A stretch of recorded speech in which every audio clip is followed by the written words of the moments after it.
Saudi അറേബ്യയിൽ ജയിലിൽ കഴിയുന്ന കോഴിക്കോട് കോടമ്പുഴ സ്വദേശി അബ്ദുൾ റഹീം ഉടൻ ജയിൽ മോചിതനായി നാട്ടിലെത്തുമെന്ന പ്രതീക്ഷയിൽ കുടുംബം. റഹീമിന്റെ ശിക്ഷാ കാലാവധി ചൊവ്വാഴ്ച അവസാനിക്കുമെന്ന് നിയമസഹായ സമിതി അറിയിച്ചിട്ടുണ്ട്. റഹീമിനായി കാത്തിരിക്കുകയാണ് നാടും വീടും.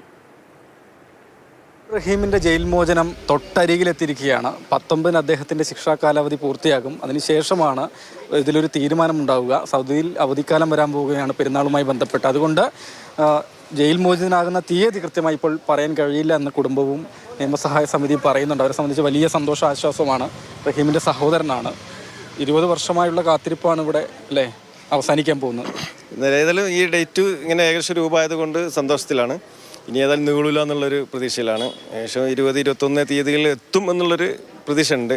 പക്ഷെ അത് കഴിഞ്ഞാൽ പിന്നെ അവിടെ ബലിപെരുന്നാൾ ലീവാണ്. പക്ഷെ അതിന് മുമ്പുണ്ടാവും എന്നുള്ള ഇതിലാണ് അവിടെ എംബസിയും നമ്മൾ വേണ്ടപ്പെട്ടവരും കമ്മിറ്റിയൊക്കെ വേണ്ട മാതിരി പ്രയത്നിക്കുന്നുണ്ട്. പ്രതീക്ഷിക്കാം 20-21 ഉള്ളിൽ ഇവിടെ എത്തും എന്നുള്ളത്. വാർത്ത കാണുന്നവർക്കും എല്ലാവർക്കും ചോദിക്കാനുള്ളത് റഹീമിൻ്റെ ഉമ്മയെക്കുറിച്ചാണ്. നിങ്ങളുടെ ഉമ്മയെക്കുറിച്ചാണ്. ഒരു തവണ കണ്ണീരോടുകൂടിയാണ് മാധ്യമങ്ങൾക്ക് മുമ്പിൽ വന്നത്. ഉമ്മ ഇപ്പം എന്ത് പറയുന്നു?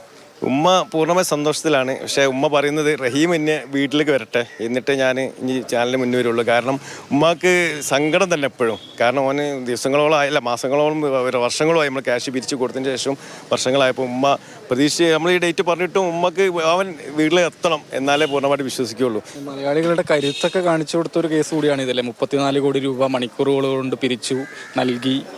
അതെ, എന്താ പറയുക, നമ്മൾ 34 കോടിക്ക് വേണ്ടി ഇറങ്ങിയപ്പോൾ ഒരു പ്രതീക്ഷ ഇല്ലാതെ നമ്മൾ ഇറങ്ങിയത്. ബോച്ചയ്ക്കാണ് ഇതിൻ്റെ ക്രെഡിറ്റ് എന്ന് തന്നെ പറയാം. കാരണം അവർ ഇറങ്ങിയതിന് ശേഷമാണ് കൂടുതൽ പൈസ നമ്മൾ വിചാരിച്ചതിനേക്കാൾ കൂടുതൽ 34 പറഞ്ഞിട്ട് ഏകദേശം 47-48 എത്തി. അടുത്ത ദിവസങ്ങളിൽ റഹീമുമായി ഫോണിൽ ബന്ധപ്പെടാൻ പറ്റിയിട്ടുണ്ടോ?